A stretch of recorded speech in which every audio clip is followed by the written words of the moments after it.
Another Savior. Holy, holy, holy, holy, Adimebujuku. Another Savior. Another Savior. Holy, holy, holy, holy, Adimebujuku. Another Savior. Well, this is MAOBI N. This is dedicated to the gallant heroes of the Nigerian Biafra War and Ipob families all over the world. I remember the Nigerian Biafran War, in the thickness of the Biafra genocide. Hey, one man revived the vanishing hope to life.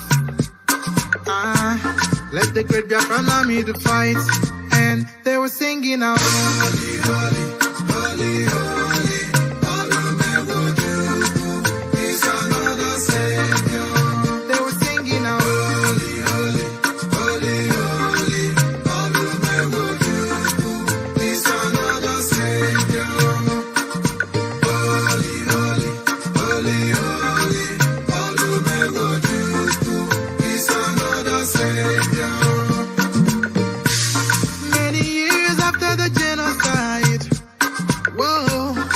Another great leader has risen up now.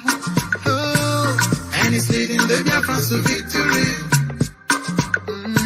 In your madika, Yabika Kokwanam no wow. Hey, Anamekele Mazuche me fall. It's an honor having you on board. When I'm singing along. Holy, holy, holy, holy. Nnamdi Kanu is another Savior. Holy,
are leaders of tomorrow. The youth are leaders of tomorrow.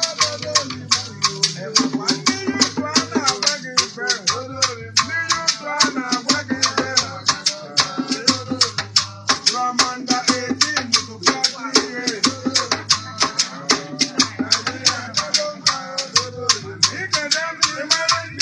Nigeria.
Good morning, wonderful people, great Biafrans, wherever you are.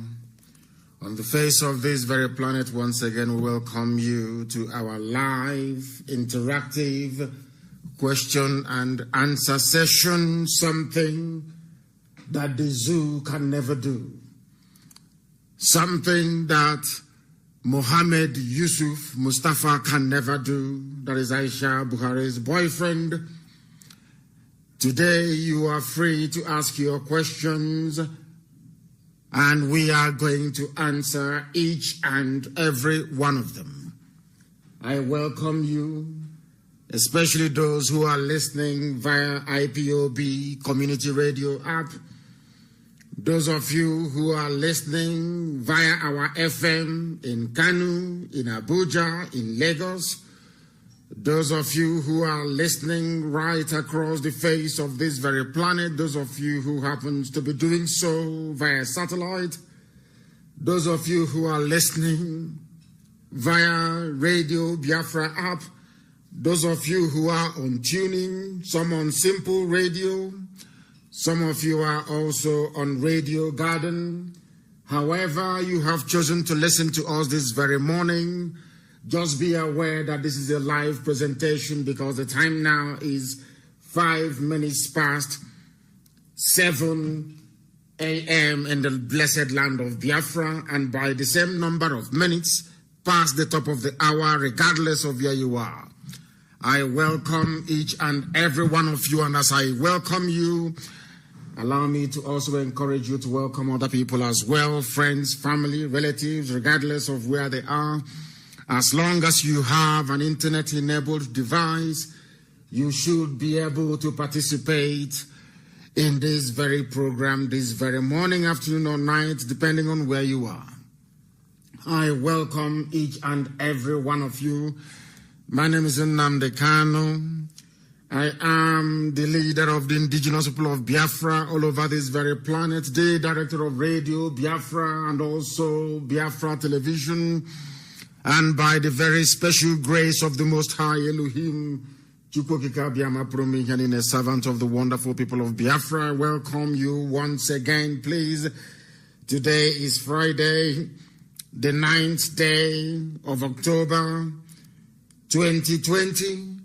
In a short while, our lines are going to open. As usual, you can reach us on Skype, which is IPOB 2020 IPOB 2020 at outlook.com. We are also on WhatsApp, and our WhatsApp line this very day I am going to announce very, very shortly. I will announce it very, very shortly. Please do try and bear with us. The WhatsApp line just for today, the line through which you can get hold of us today is +44 79 51 27 8705. I repeat, +44 is a UK number, +44 WhatsApp only, please. +44 79 51 27 8705.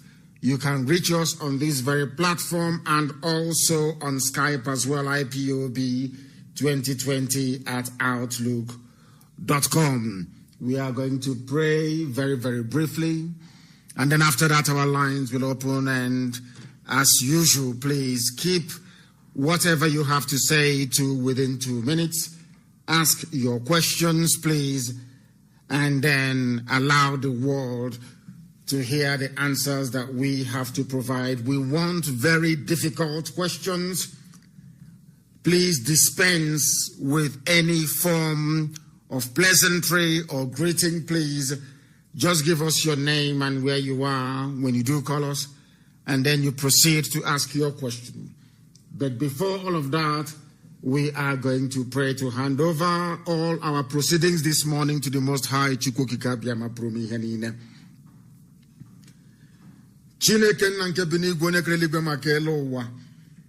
Onye ndi mmụozi na-akpụ isi ala nye onye ọbụla nne ya ka mmadụ dị ndụ na-efe. Chineke nna na-epụtara anyị ihu wee pụtara anyị azụ, onye ọbụla nne ya na-achị, onye mama ya na-adịgide n'ime ndụ ndị ya ma ruo mgbe ebighị ebi. Anyị were ihe niile nke anyị onwe anyị bụ wee nyefee gị n'aka n'ụbọchị nketa n'ihi na inyewe anyị ndụ n'ala nke ndị dị ndụ. Anyị wee na-aja gị mma wee na-eto gị na-asị gị na ezi ebube dị ngọzi na ozi ọma nke dịrị anyị ka anyị wee gbasaa na-ehi ndụ n'ụwa niile. Ndị iro nọ n'ọchịchịrị, aka nsị ha abawo ha ọnụ, obodo ekwensu bụ zoo Nigeria nke ekwensu ji were ezi ebube dị ngọzi. Ọ dawo onye nwe anyị na Chineke nna. Anyị wee na-enye gị nsọpụrụ niile n'ụtụtụ niile, na-asị na ọ bụ naanị gị bụ onye pụrụ ime ihe dị etu a, ọ bụghị mmadụ dị ndụ. Anyị wee na-arịọ gị ezi ebube dị ngọzi ka i wee nye anyị Biafra na mgbe nke anyị ọsọ n'ime afọ ka anyị na-arịọ gị, onye nwe m, ka amara gị na ebere gị, ịhụnanya gị na ọmịiko gị wee zuo oke n'ebe anyị nọ, ka ọ ga-abụ na ikpete mazụ n'ụwa niile gasị n'ezie na ndị dị etu a bụ ụmụ Chineke, bụ ụmụ IPOB. Anyị wee na-aja gị mma n'ụbọchị nke taa, wee na-eto gị, wee na-ebuli aha nsọ gị, wee na-akpụ isi ala nye gị, na-asị na enweghị chi ọzọ ewezụga gị, na-asị otuto niile na nsọpụrụ niile dịrị aha nsọ gị ugbu a ma ruo mgbe niile ebighị ebi. He said that was the language of heaven. The language of heaven. People are calling, and I'm not going to waste any time. We are going to the lines this morning to go and take the calls of those who have been chosen to pursue this very effort. I have a caller on the line, please. Your name and where you're calling from, please, and make it very brief. Your name and where you are, please. Mazi, good morning. Good morning to you. Good evening from here. My name is Amechi. I'm calling from Canada. Amechi from Canada. You're the first caller this morning. Please go ahead. Yes, I'm happy that I'm the first caller, and I've been trying to reach you since. So my question goes straight to this point.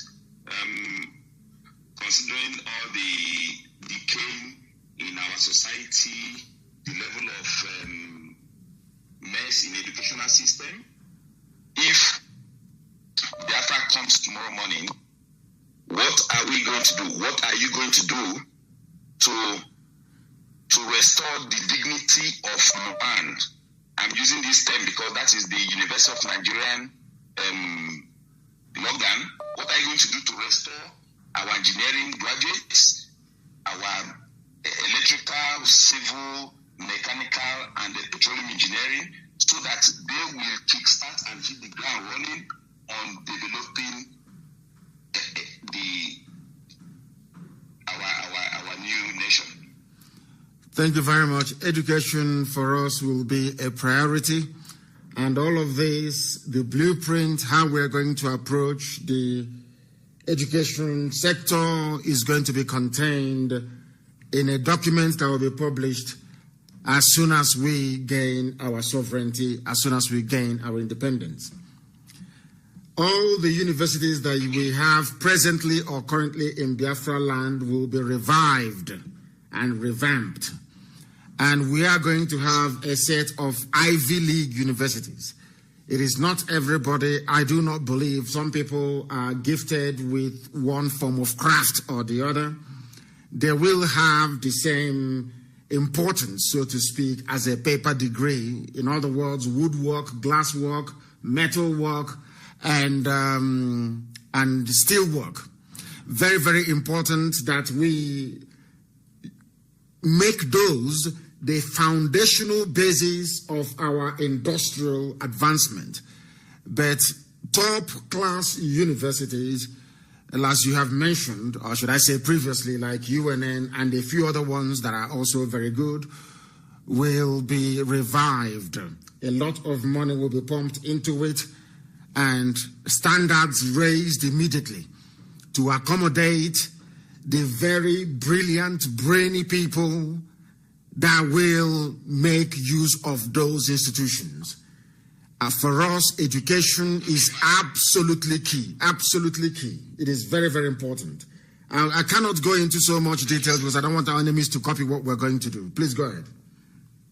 I know. My second question is, the second and last question is, now we have a very tough situation coming out from the colonial masters, Britain, who practice a parliamentary system. Now, Nigeria copied the presidential system, which is not even working. So my question now is, if our nation comes, are we going to adopt presidential system or parliamentary system? If we are going to go into parliamentary system, are we going to have, is our prime minister going to be answerable to Queen of England, or are we going to have a governor, an independent governor, just like Canada is, Canada is answerable to England, but are we going to have independent prime minister or presidential system of government? We are going to have a Biafran system of government, something very unique, something very African. It is neither the British parliamentary system nor the United States presidential system. We have a hybrid, something very, very unique. Do not forget that we are the ones that gave the world democracy. We are the ones that gave the world the first written constitution. Don't take my word for it. This is what scholars have come up with. These are white people, people who are independent. So we know what we are doing. We are going to go back to the way we were before the white man came. A very unique system of government. We are going to have a prime minister, of course. We are going to also have a head of state. And the prime minister will be answerable to the people of Biafra. The same thing. Let's say if you have seen the Israeli system, where you have the prime minister Netanyahu reporting to the president of the state of Israel. So we are going to have it in such a way that there will be division of power, separation of powers, and also accountability. What we have done is to try not to concentrate powers in the hands of one man or a group of very stupid people as you have in the Zoological Republic. What we are going to have is something exceptionally unique. And do not forget that Izon people will have their own parliament, they will have their own premier as well. The same thing with Ibibio. The same thing with Efik. Every ethnic nationality in Biafra land is going to have their own premier. They are going to have their own parliament as well, making laws in their own local language. Because sometimes most of the nonsense that have actually bedeviled Africa is the fact that they try to make their laws in English language, That is why they get away with so many lies and deception and also fraud. So in Igbo land, Igbo nation is going to have its own parliament making laws in Igbo language. Idoma is going to have Idoma parliament making laws in Idoma language, answerable to the premier of Idoma land, who in turn is answerable to all the people who he has been mandated constitutionally to preside over. And mind you also that each and every of these ethnic nationalities within Biafra land will have their own flag and their own national anthem. And any day they wish to leave the union, any day they want to abandon Biafra and go on their own, we will go there to have a party and say, we'll have a very beautiful send-off party and say bye-bye to them.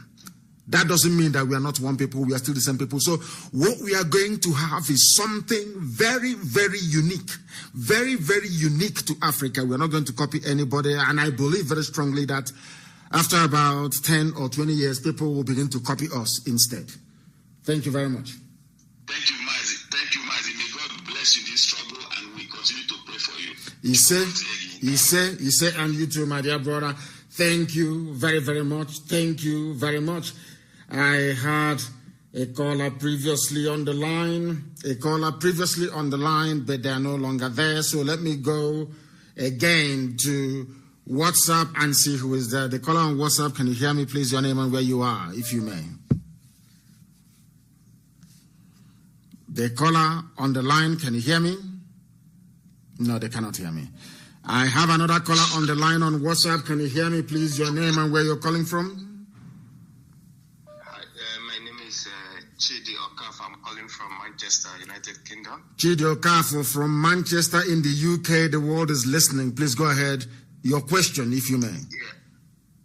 I want to ask you a question. I saw a video, one of the comedian called Zedus or something. He was saying that the SAS people took him to cell, and he went there and saw a lot of IPOB members there. So he was asking, is there any plan for the IPOB who has stayed in the cell for 8 months, 6 months? Is there anything that the IPOB is doing about those people that are in cell, or have they been forgotten? Do you follow the activities of IPOB? Do you follow what we do in this movement? I follow, but not that often. Then I do strongly recommend that you follow what we do very, very often. We don't abandon anybody. SARS can go behind people's back and kidnap people's children, and we don't know about it.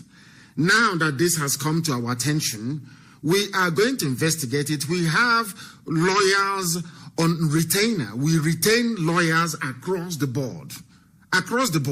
So anytime we get any information regarding any illegal abduction or detention, we go to court immediately and we get our people freed.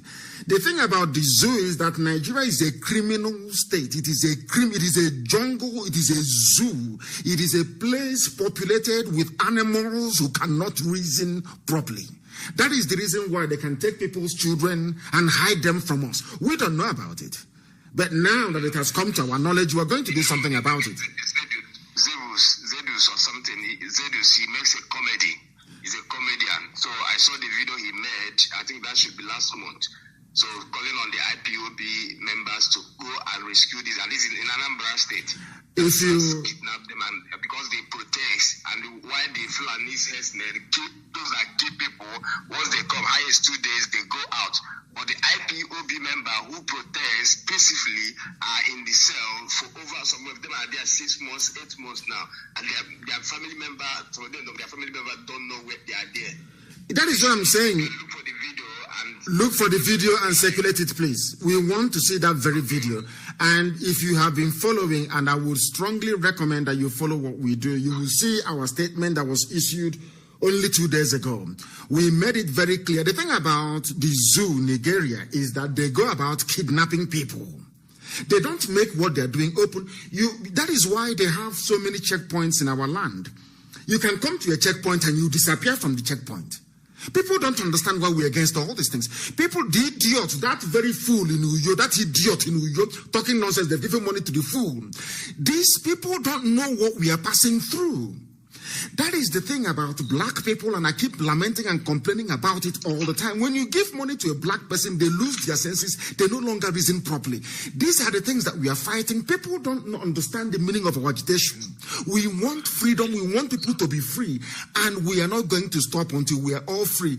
The only way to stop SARS from kidnapping people, locking them up, harvesting their organs and selling them to Indian doctors is for us to have our freedom, for us to have Biafra. It's as simple as that. Anything else is a complete waste of time. And that is why I abhor and despise anybody who is against what we are doing. That is why I have continuously said that anybody who is against what we are doing is a child of Lucifer. That person is evil. Absolutely evil. There is something I'm going to read later on this morning that was sent to me. They said an American radio host was saying in the USA about black people and the way we reason and the problem with us.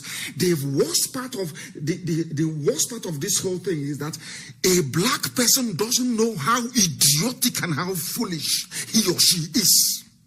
They don't know. That is why you are in a country where somebody will wake up in the morning, abduct another person's child, and lock them up. They don't take them to court, and you're telling me that such a system should be allowed to continue, such a system should exist. God forbid bad thing. God forbid bad thing. Let us go to this caller on the line. I have another caller on the line. Please, can you hear me? Your name and where you are. The caller on Skype, if you may. Are you paying attention? Please turn your system down. Turn it down, please. Turn it down. Turn it down. Good morning, sir. Good morning to you, please. There we go. Your name and where you're calling from, please. My name is Uche Mwago. I'm calling from United Kingdom. From the UK again, yes. Go ahead, please. Your question. I'm very, very happy to reach you at this hour. And I pray that Chukwuka will bless you and guide you. You say? I have a few questions to ask. One is that being that you have reiterated many times that you will not participate in the governance of Biafra when it comes, how will this vision be implemented if you will not be a leader after gaining Biafra? Being that you as a person as well will have the right to contest fairly, and you know what the outcome will be. That's the first question. The second one quickly is that there are many communities ravaged by traditional vegetation based on greed, the greed of the wealthy people who will dethrone some traditional rulers like Eze and all the rest of them, and go to court and propound some ridiculous theories. And because maybe the people who inherited, who it is their right by hereditary, which is practiced all over the world, poor, and they are dethroned, and somebody who is not qualified and who by right will not even have the right of succession, will now be Eze. What will be the situation when Biafra comes? Will this trend be reversed to the original status quo of hereditary? And that's my second question. But finally, will there be a grand master plan for economic and commerce, as well as architectural development plan and process in place when Biafra come? Or will things be like it has always been? Anybody can build where he wants, any type of thing he wants? Or will there be somehow, like the case of Dubai and development of cities in China and other parts of the world when Biafra comes, so that people around the world will feel compelled to be in Biafra land? Development of the federal government of the Zoological Republic is trying to colonize the rivers, when other places like every Igbo land or Biafra land is blessed river banks that can form as beaches, tourist attraction sites, pleasurable areas, you know what I mean, where people can enjoy all the endowment that nature and God has blessed us with. Will all these things be put in place so that our place will be the heaven on earth, which I have seen the vision as well as you have, that God has promised us? This is my... You asked it. But in giving yes. Go ahead. In support of this movement, I have tapped in. I was born with the spirit of Biafra in me when I was growing up, and I didn't know where it comes from. So I don't want to divulge too much of what my project is in the spirit of Biafra is, but it's coming soon, which will go on to sensitize our people in the various languages of Biafra, because we have suffered too long. Everybody I work in low-paid job in this country is either a PhD degree holder of international repute or having multiple degrees. I myself, I have 8 degrees. Apart from the one I came with from Nigeria, I have 8 degrees in this country. And what am I doing with it? You see, so it's painful. It's really, really painful. And hearing your voice is like giving life to a dying soul, whereby we know that even if we are dying, we know that there is hope afterwards. Thank you very much. Thank you very much. And I will approach your questions this way. Number one, I do not intend to lead, because everything, the master plan of Biafra land, the development for 75 years is contained in a document. At the appropriate time, it will be released. And as I have said time and time again, we are going to work for 24 hours every blessed day, morning, noon, and night for 75 years to build our land. We are not janjaweed, we are not lazy, we are intellectually astute, we are naturally endowed with intellect, hard work, and dedication to duty. Those things that have stood us in good stead for very many years will be brought to bear in this new nation of Biafra. And regarding what you said about some hereditary titles and the thrones and all the rest of it, Biafra is going to be a republic, or the people will have to decide via a plebiscite the type of nation that they want. If we are Republicans, and we have been saying it for as long as we have lived that we are Republicans, then there will be no title will be hereditary. Every position will be contested for and voted for, even down to the chief of police. The chief of police will be voted for by the people.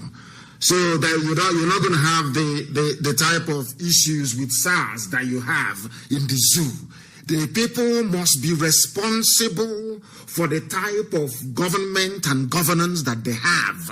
Nothing is hereditary. Nobody is going to go to a court of law talking nonsense, saying it is their turn to inherit a throne in a particular village. All that rubbish will be swept aside. We are going to run a purely Republican society. Republic. Which means that the people will have to decide what happens and who governs them. And the reason why we have spent years educating and enlightening our people is so that they go into Biafra with a type of mindset that will sustain the type of growth and development that you're talking about. Because if you have idiots there, I have said this thing before, if you have idiots there, you will have one Alamajiri, one idiot from Sokoto. Out of envy and jealousy that Biafra is doing very well, they can bring out some of the money they have looted over the years and give it to one idiot to go and cause havoc in Biafra land as they are doing. Right now, if you're a preacher in Biafra land, or if you're somebody that think that people have regard for you, they give you money and ask you to go and castigate Biafra, castigate IPOB. You come out and you take the money and start talking rubbish. The next day, we are not going to allow such things to happen in Biafra, and that is why we will have the very finest secret service that man can ever imagine possible. Our secret services, they're not going to sleep. They are the ones who will make sure that no counterfeit money gets into the country. People don't know the impact that counterfeit money will have on an economy. Because most of them, they are black people, they don't know. They don't even know the meaning of inflation. They don't know the impact inflation has both on wealth creation in terms of employment and making sure that we have a viable society that people will be proud to belong to. And coming to your very last question, as I said earlier, we have a master plan, believe you me. We are going to, nobody's going to be, people talk about cultism, they talk about there will be no armed robbery, you're going to go to work. People are going to, there will be department for employment. If you're unemployed, you'll be registered, the computer will capture you as somebody who is unemployed, and everything will be done to make sure that you have a job to go to. Before the white man came, we didn't have armed robbery, we didn't have people stealing, people used to go to bed, leaving their doors open, we never used to have any high fence. All this fence you're seeing these days, people build house and they build fence, suffocating everybody inside. It's a new phenomenon. It didn't used to be there before. People leave their father's compound and they go 4, 5, 6 miles away and go and live in a farm. Only them. No armed robbery, nothing. All these, should I say, new age afflictions came about since the white man came and started talking rubbish about one Nigeria. We are going to go back to the way we are as a people, but far more modern, far more forward looking. Imagine what we have done with nothing. IPOB is causing the zoo sleepless nights with nothing. No politician can come out and say, we are sponsoring IPOB. No businessman can come and say, we are putting money into IPOB. From the little that we have, look at the impact we have made. Then imagine when we are given a country, we will turn it into paradise on this very earth. And they know. And that is why Obama is talking rubbish and talking about one Nigeria. Because they understand what we have in us. They understand that we are asking for Biafra, that we may manifest the goodness of God in us. That is what Lucifer doesn't want. That is what the forces of darkness do not want. But they have no choice. They have absolutely no choice because we are winning. And in the end, Biafra will come. Thank you very much, my dear brother. Thank you very, very. 8 degrees he has. My goodness me. 8 degrees. I have a caller who happens to be on the line. Can you hear me? This caller is on WhatsApp. Your name and where you are and your questions, please, if you may. Can you hear me? No. They are reconnecting. I have another caller who happens to be on WhatsApp. Please, can you hear me? Can you hear me? For the last time they call on WhatsApp, can you hear me? Wonderful. My angel manifested in human form. Mazi, Nnamdi, Kanu. Thank you. Be with you and everyone on this great platform propagating this everlasting gospel. I remain your humble brother, Mazi, calling from Iguacha province. From Iguacha? Please go ahead. Please go ahead. My leader, I just called there is need for me just to say it because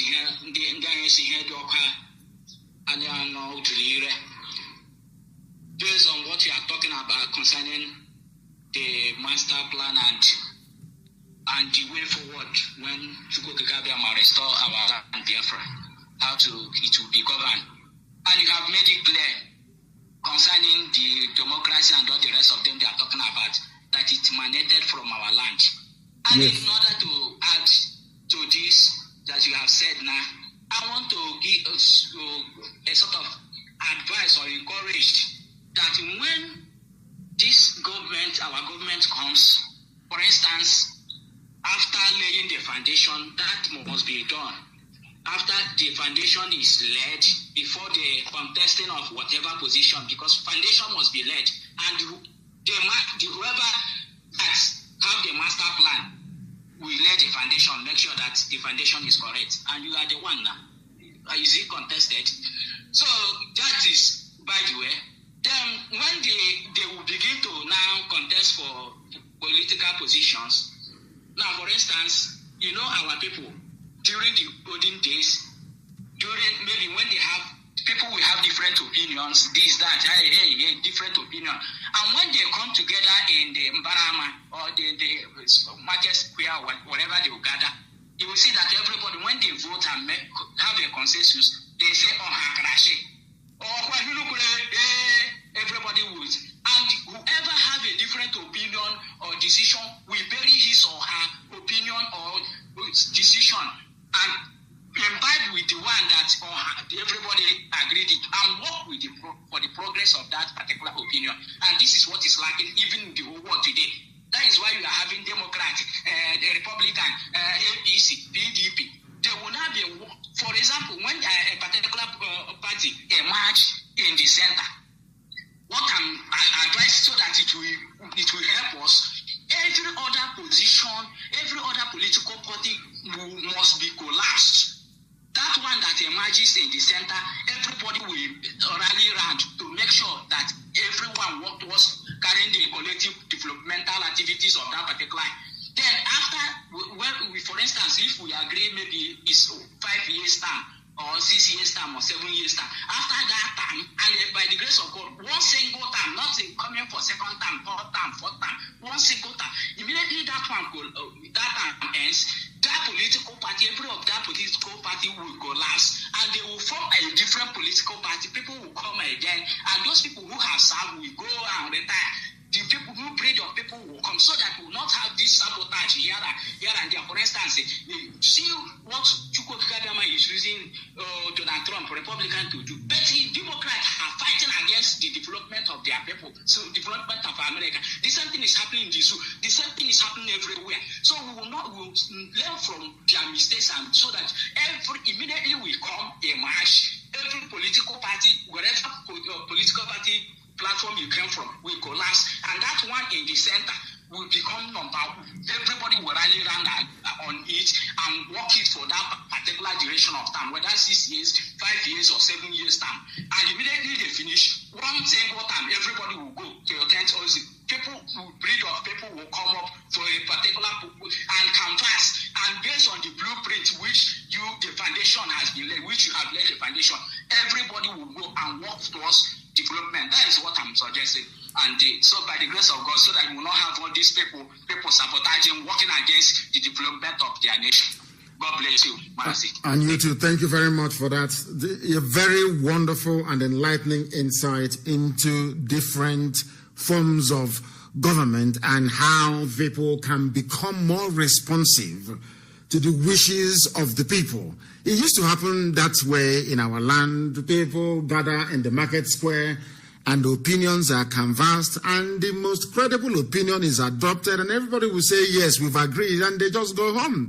The thing is that this very predatory, almost animalistic and criminal nature of a black man that you see in the zoo, Nigeria, is because of the way the place was structured. Nobody came into the project Nigeria with a clean conscience. Everybody came with what they can get out of the whole nonsense. And that is why it is in a mess. Biafra cannot be that way.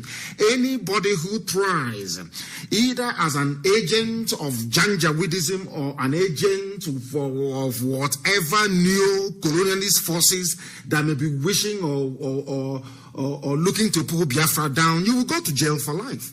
If you're found guilty of treason, you'll be hanged in public. In your compound, you'll be hanged in public. The nearest street to your compound, you'll be hanged there. So that in your next life, you will never ever rise up against your people. People sometimes they couch their wickedness and their evil towards their own people in this nonsense about, we are trying to, of course, we're going to be a very free society. When I mean free, I mean absolutely free. You can say whatever you like and get away with it. If you say something I don't like and I feel sufficiently upset about it or aggrieved, I go to the court. I charge you for libel and I take you to court for defamation of character. And then you go there and prove if all the allegations against me is right or wrong. But somebody sending police or sending whoever to go and arrest somebody because of what they said is all crap, all rubbish. It's not going to happen in Biafra land. So we are going to have a very viable, vibrant democracy. But for us to sustain that type of democracy, it requires vigilance on the part of everybody. Everybody has to be vigilant and working towards one purpose. That one purpose we have signed up to is that we're not just fighting for freedom for the sake of it. We're not just fighting for freedom to become like another useless, very hopeless African country. Heaven forbid, no. We are fighting to try to build something that when God comes down from heaven, Elohim will come to Biafra land. Thank you very much, my dear brother. Very, very enlightening. Thank you very, very much. I do have a caller. We have a caller, if I'm not mistaken. There is this caller we have on Skype. If they're there, they're no longer there. They are not there anymore. Let me see if I can go and get the person who is on Skype. Your name, please, and where you are. Your name, where you are, please, and your question. Mazi, my name is Chukuma, and I'm calling you from the United States. From the U.S. Which state are you in the U.S.? Which state are you in? I'm calling you from New York. From New York. Thank you very much. Please go ahead. Yes. Okay, Mazi, I have 3 questions to you. One of my first question is this. Before the fallout of Ohaneze, did you ever, Mazi, please be patient and understand my question. Before this fallout between IPOB and Ohaneze, did you ever in any way had a meeting with them and they tell them your plan?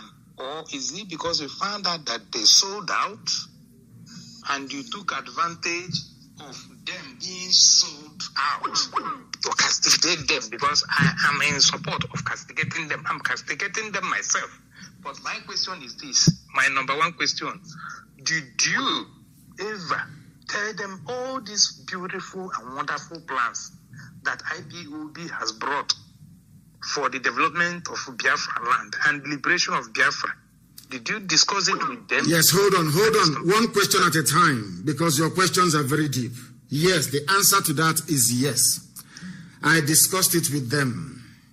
When I came out and went to Chief Nyawodo's house to go and see him, I had a meeting with him.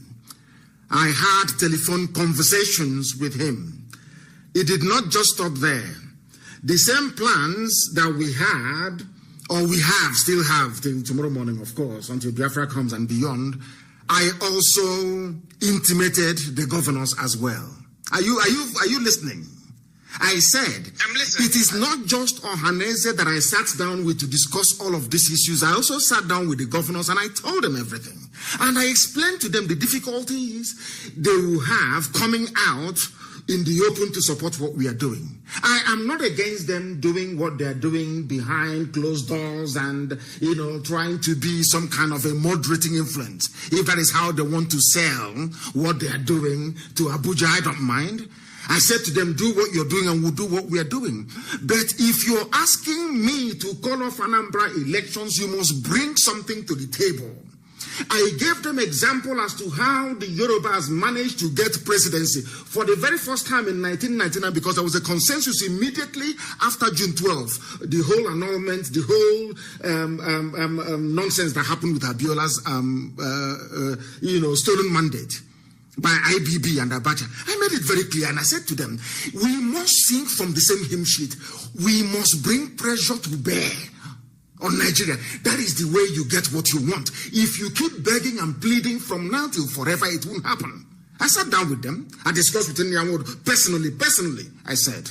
Private conversation, one-on-one. And I told him, this is what we are going to do. Now, listen very, very carefully to this. I'm not sure I've said this in public before. They asked me, the governors asked me to give them a list. That Abuja asked them to ask me to give them a list as to the things that I want before I lift the boycott of the Anambra elections. Listen carefully, please. I said, you must open Calabar Seaport. You must open Iguacha Seaport. You must open Warri Seaport, because there is something wrong with all of us crowding around Lagos all the time. Papa and Tinkan, you try to get funds from abroad, or you struggle and you buy a car, you bring in the car, and the car has to go through Lagos. Why? When the same Atlantic Ocean flows through Warri, flows through Iguacha, flows through Calabar, the same lane that the ships will take to going to South Africa, going to Angola, going to Gabon, going to Cameroon, all those places. The same Atlantic Ocean. Why must this ship stop in Lagos? Why can't it continue all the way to Calabar, all the way to Iguacha? So I said, you must open Warri Seaport, you must open Iguacha Seaport, you must also open Calabar Seaport. And I asked them, listen carefully, and I asked them, and I said to them that the river port in Onitsha must be opened. I went as far as saying that they must build another river port in Lokoja, not to serve Biafran people, but to serve those who are in that area. We had all these things, all the plans outlined. I said to them, take this thing to Abuja and tell them that is what I want before I can call off the elections, the election boycott. You know what they did? Now, after going through all of that, because remember that then the Buhari had died, they buried him in Saudi Arabia, they were preparing Jubril to take over then. Osibanjo called them for a meeting in Asarok. On the back of the submissions that I made, as I'm telling you, go and call on Nyanwod on the phone and ask him. On the strength of IPOB's agitation, Osibanjo called them to a meeting. Nyanwod did not tell IPOB that he was going to that very meeting. They went to that meeting, they took the CV of their children, their resume, CV, all of them were going there to look for jobs for their children. They never discussed what way. That very list I gave them to give to Abuja. And I said to them, there's some things I can't say on air, to be honest with you. I advised them. I advised them and I said, if they ask you, tell them I have to take something. Since you say we are your children, tell them I have to take something back to my children for them to stand down what they are doing. What are those things? As I have listed, I said all the industries that were closed down, all the industries that Michael Okpara built, all the industries that Simon Bakwe built, that are moribund, we want them revived so that people can become gainfully employed. I asked Ohaneze and the governors, I said to them, what is the money that who stole the money that Jonathan voted for Iguacha to Enugu Expressway? Where is the money meant for Onitsha to Enugu Expressway? Who has that very money? Who stole that very money? Because Jonathan awarded these contracts twice. Now it was then I discovered that they had eaten the money. That those who are in Ohanese are the ones that ate the money. How did they go? Now the shame could not allow them to take this very request to Abuja and argue it, because in Abuja they were told, but we have given you money for Iguacha Enugu Express Road. We've given you the money for Onitsha to Enugu Express Road. Why are you coming to us again? Why don't you go back and tell your children that you have eaten that money? Do you understand? Now, I do. Now, when they pressed me that very day at Government House in Enugu, the then DG of DSS, Dawara, was in Enugu that same day. They brought their money, their euro, in white sacks to give me money. Once I call off Anambra elections, they will give me money. And I said to them, no, I don't want.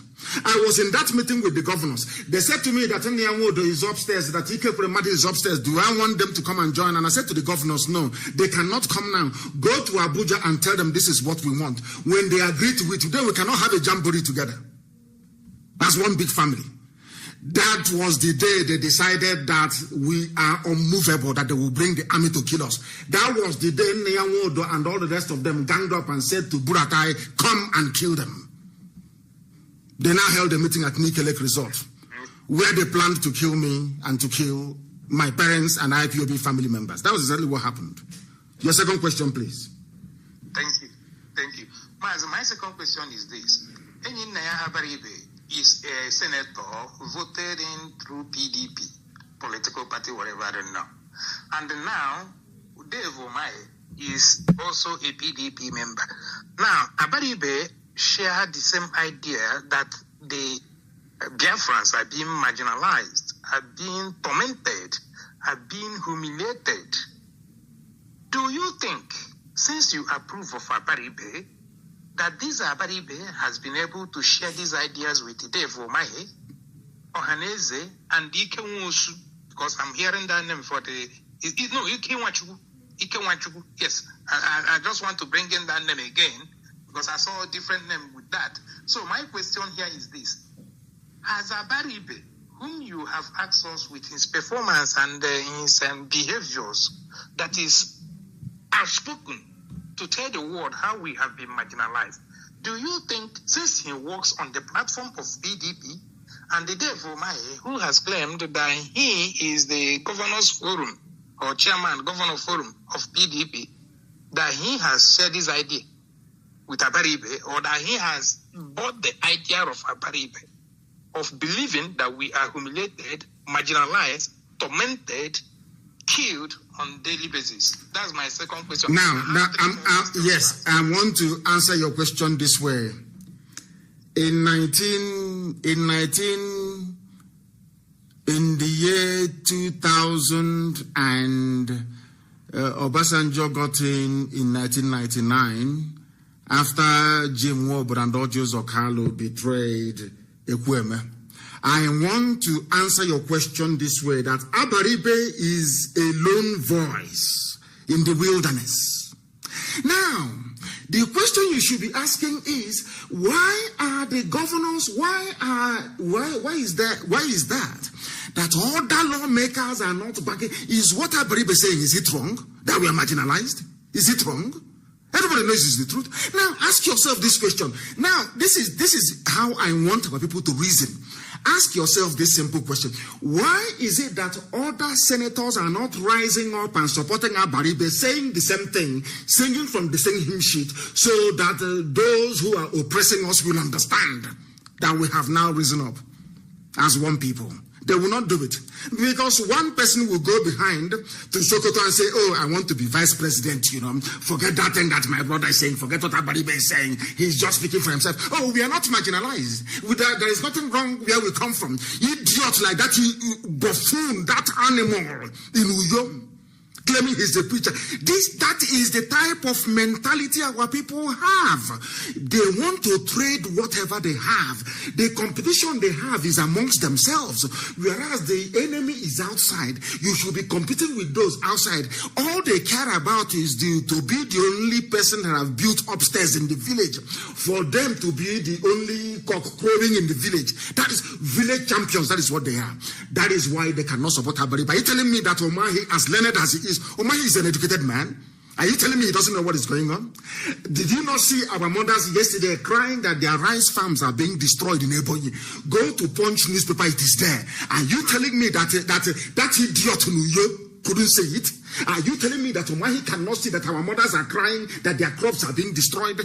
Now, in the house, in the chambers of the Senate, or whatever it's called, Abaribe will rise up to say, this is what is happening in Ebonyi, I'm not happy. And the same evening, Umahi will rise up and say everything is okay. Oh, Buhari is doing very well. That is how they are. People need to understand the way we have taken our selfishness to a new level. We have taken our individualism to a new level, and it is destructive. It is destructive. I could have gone as that Oshomole lookalike did a while back. I should have gone to the zoo and taken money from them. The time that Mama Ndawara brought his sacks of money to a local government house. If you doubt me, go and ask any governor. They were there. Go and ask Ugwani. They brought money in sacks, in euros, millions, to give to me, and I said no. In any government house. Go and ask Ipob, he will tell you.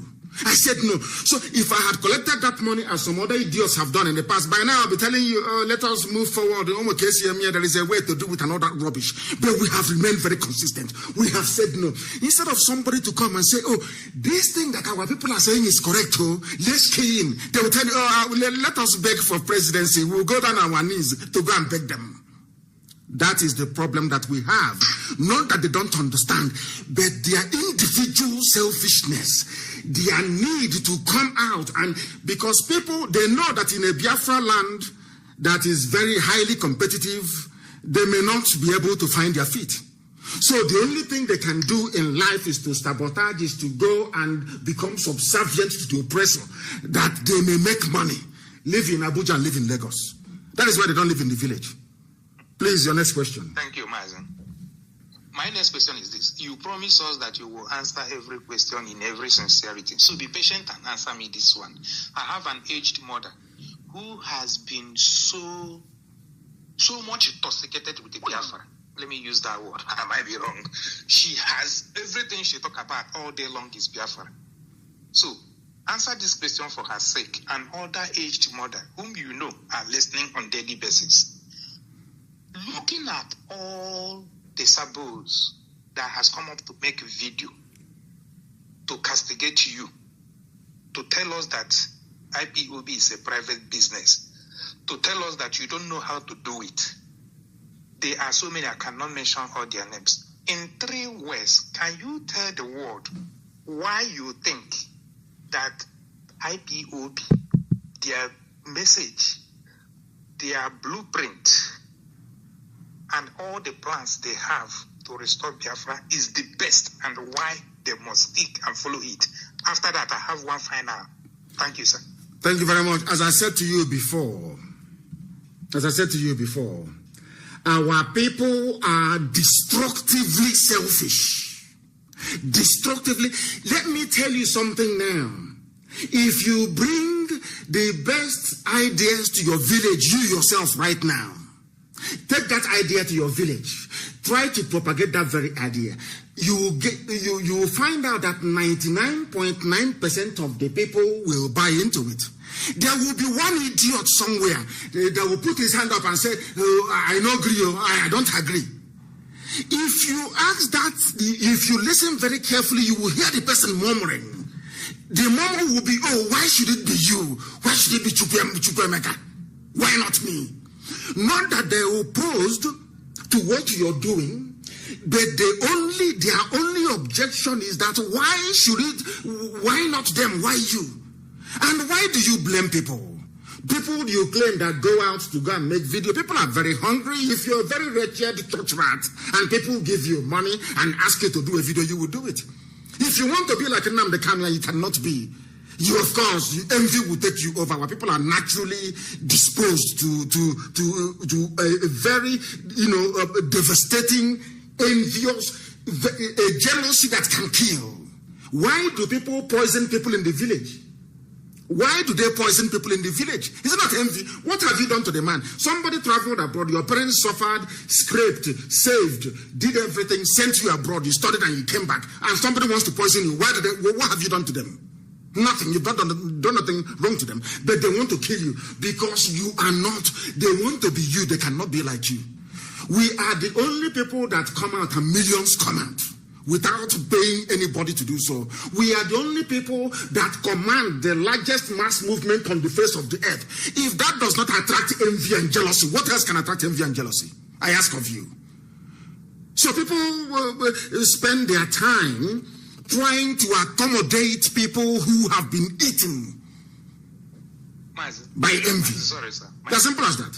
Go ahead. Tell my aged mother why your message to liberate Biafra should be the best for her to follow all day long, as she has been following you. There is no other way. As people should translate in English. It's because of this very message, our consistency, our unbribability, our uncompromising nature, the fact we are never ever going to stop until Biafra is restored, the fact that this very promise from God Almighty in heaven must be made manifest in our time, the fact that only IPOB, I repeat and I say it with every sense of conviction and purpose, it is only IPOB that can restore Biafra, nobody else. Tell them that is what I said.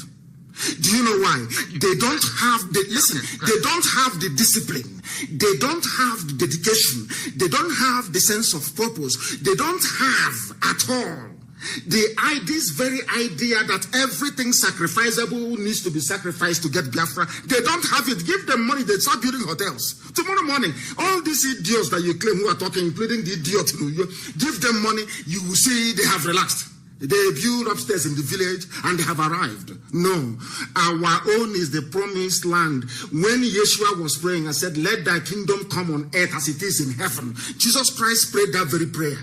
And we are referring to Biafra, and I can tell you that very confidently. That is the reason why Obama said to keep the zoo one is a tax that they, the idiotic Janjaweed jihadists, must do, because they know that Biafra is the kingdom of heaven upon the face of the earth.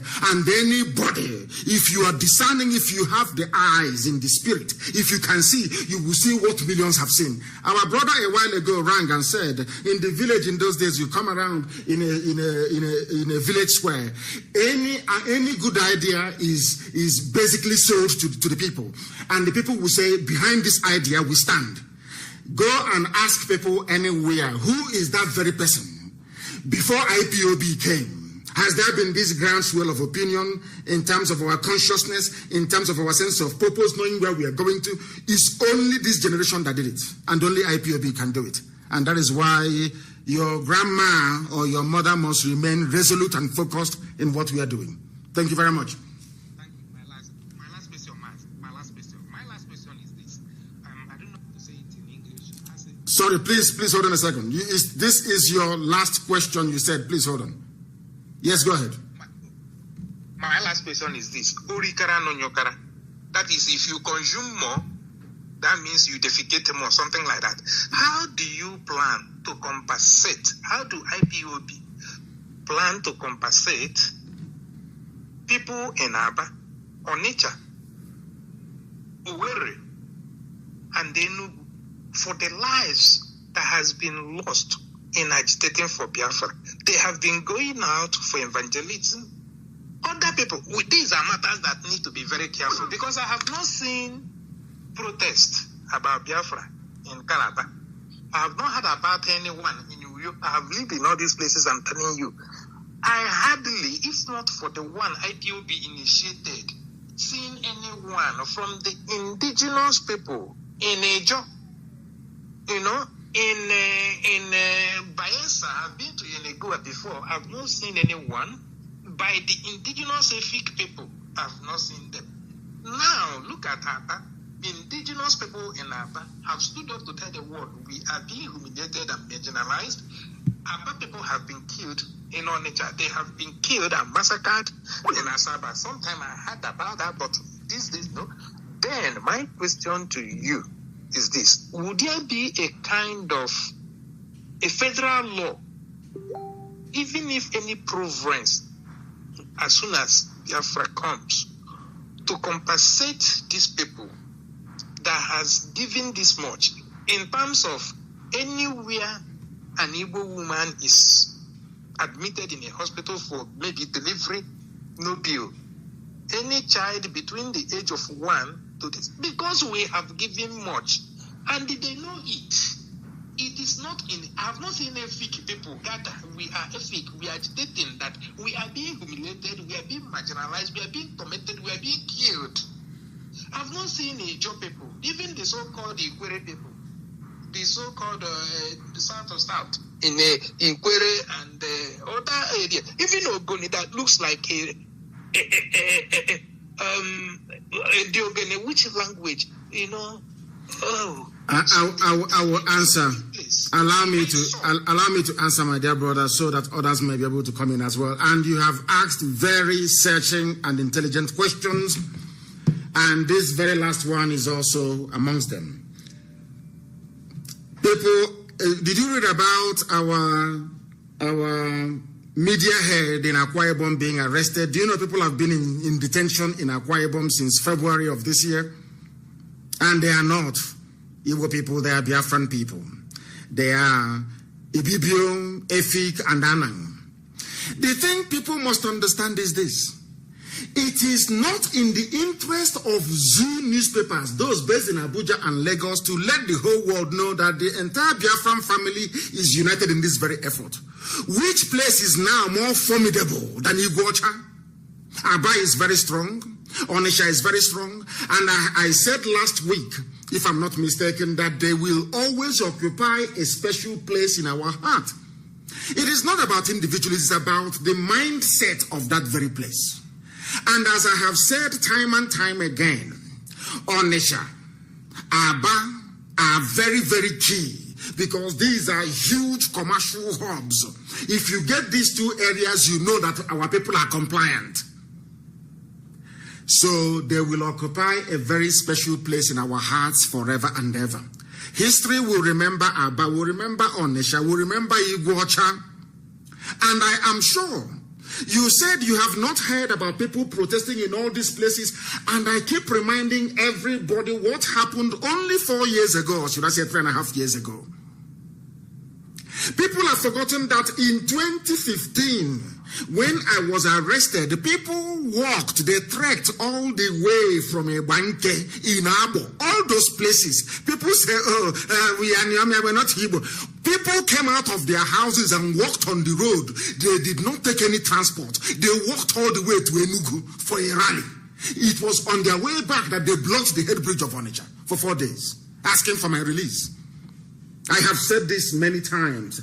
It doesn't, people, there are places in so-called Igbo land that is more quiet than Ibibio land, than Efik land, than Anang land. But we know that not everybody is just like going to a war. Not everybody enlists as a soldier to go to war, but they are fighting under the banner of that same country that they love very dearly. The same way that not all of us, you don't expect all of us to come out at the same time. Some will be praying. Some people have to pray. Some will be pouring libation. Others will be offering moral support. Some people will be doing the cooking. You don't see everybody at the same time. But I can tell you that it is raging. If you go and see the number of IPOB families that are being set up every day, you will be astonished, I'm telling you. And in places that you least expect. Forget all the idiots that come out on the pages of newspaper to be talking rubbish. On the ground, we are in control. On the ground itself, IPOB is everywhere. We are in control on the ground. So don't bother yourself, my dear brother. And thank you very much for such searching and intelligent questions this very morning. Thank you very, very much. I have a caller who happens to be on the line. This caller, give us your name and where you're calling us from, if you may.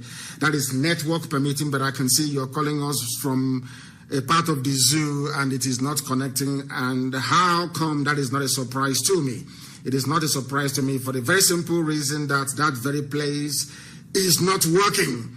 That very place is not functioning. I want to also use this very brief opportunity to congratulate Ngozi Okonjo-Iweala on her appointment with the WTO. I want to congratulate her. That is a very big difference between us and Alamajri that went to ICC court and he came last. Ishak Bello. He came last. Ngozi Okonjo-Iweala went and came first. That tells you all you need to know.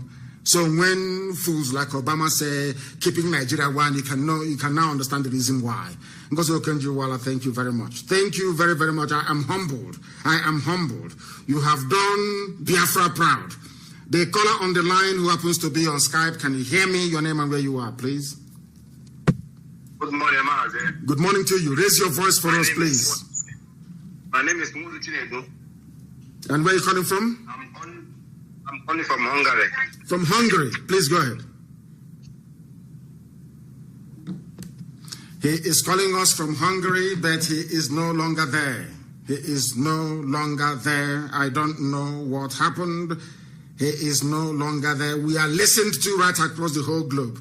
On purpose, we didn't advertise this very program to see if some of you would join. Can you hear me? The caller on the line, can you hear me? Hello? No, your line is breaking. Can you hear me, sir?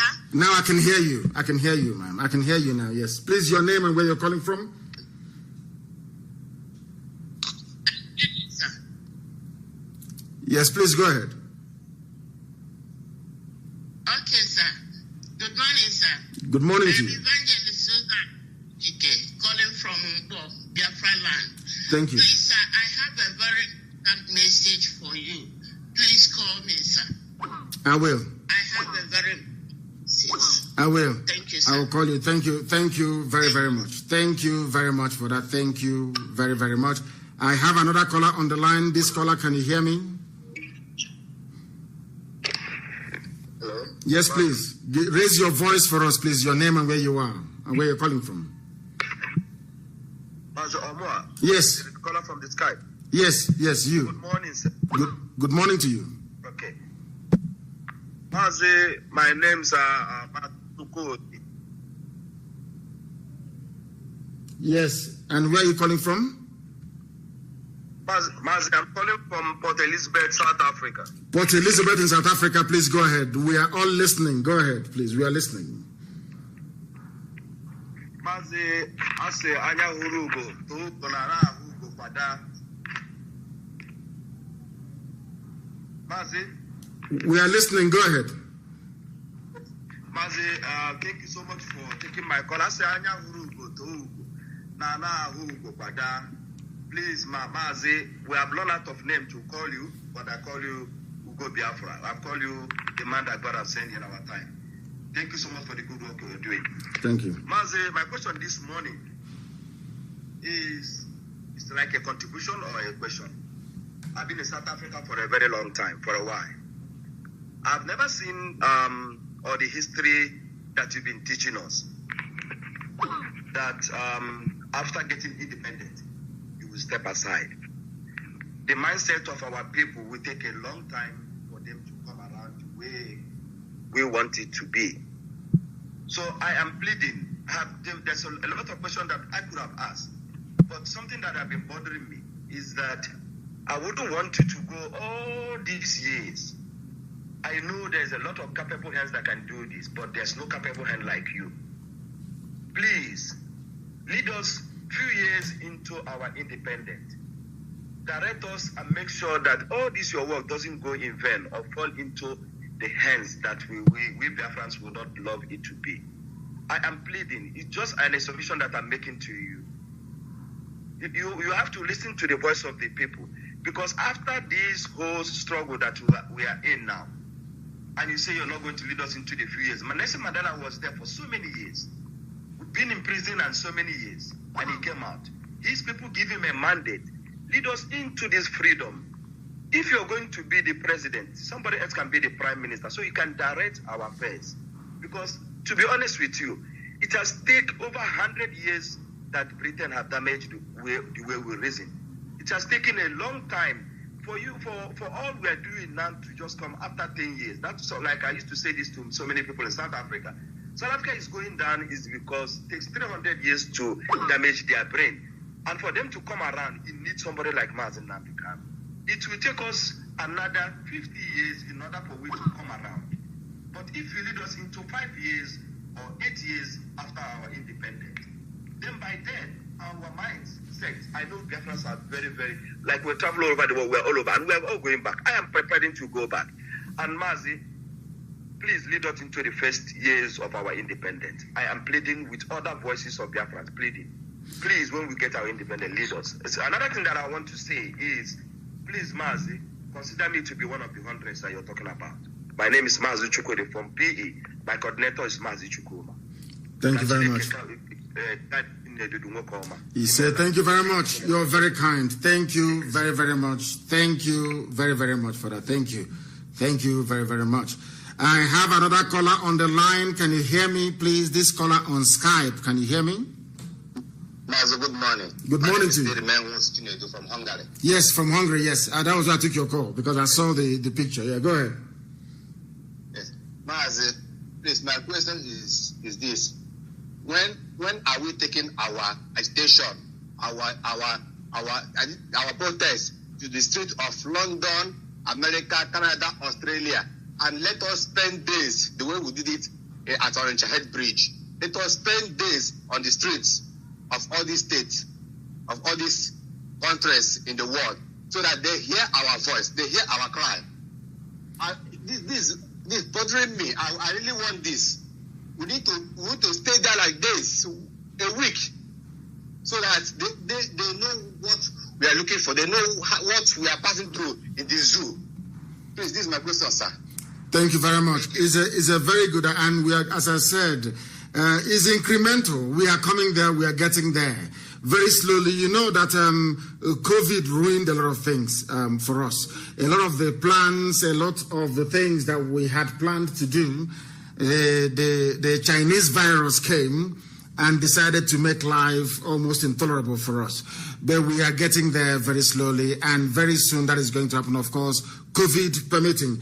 You know that 1st of October rally that was planned, even in the UK, because of what COVID is doing to people in the UK, the police can only allow, or could only allow 6 people in total. So that tells you, as soon as this whole thing is over, we are getting there. We are getting there. Slowly but surely, we are getting there. The level of consciousness, the level of reawakening, the level of enlightenment going on now makes it imperative that sooner rather than later we'll march out on the streets all over the world to tell them how formidable we are.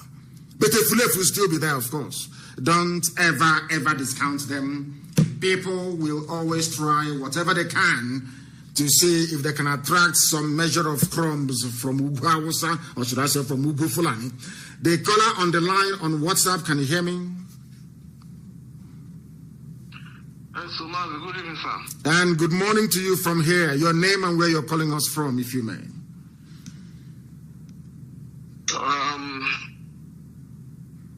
My name is Kelechi, and I'm calling from Australia. Kelechi who? What is your father's name? Anosike. Anosike. Thank you very much. Please go ahead. Kelechi Anosike, go ahead, from Australia. Go ahead.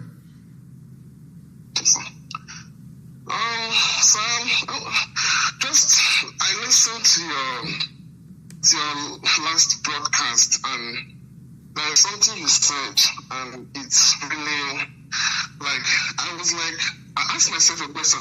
You said something, you're like, okay, that we cannot be killed, like the way we are being killed cannot outnumber, the way our mother gives birth to us. But I'm like, if it is this serious, why is it not like an open war, so that the whole world will know that this is actually going on?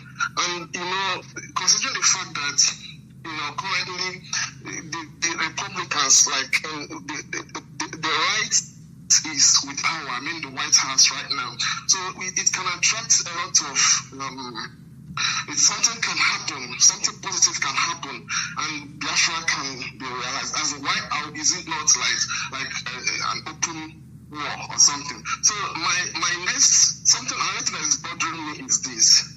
I'll be happy to have someone that will come up on Radio Biafra, someone that is as charismatic as you are, someone but that for me, when you are not broadcasting yourself, if there will be someone that can be so that can make the broadcast look be so well and to communicate the way you are you always do.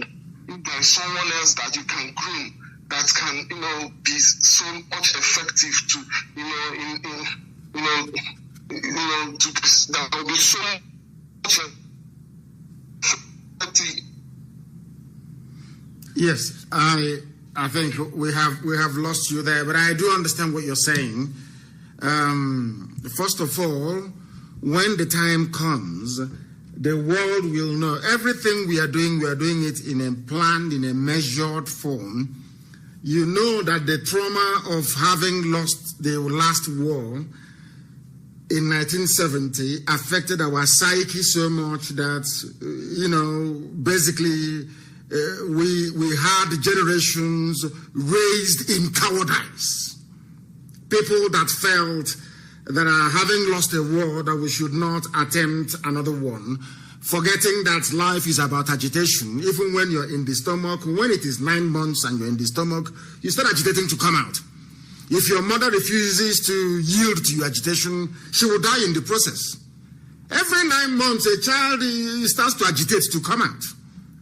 So that is the way it is. What we have done or what we are continuing to do or will continue to do is to preach this very gospel, is to make sure that we are relentless, that we are resolute, that regardless of what comes our way, that we rise to the challenge. Because there are bound to be frustrations. Even Lucifer himself cannot be quiet, and you're building the kingdom of God on the face of the earth. Of course, the devil will be very upset with you. That is why we must remain resolute. That is why we must remain consistent. That is why, no matter what happens, we must remain doggedly determined to restore Biafra. That is something that you ought to know, please, my dear brother. And about getting somebody to take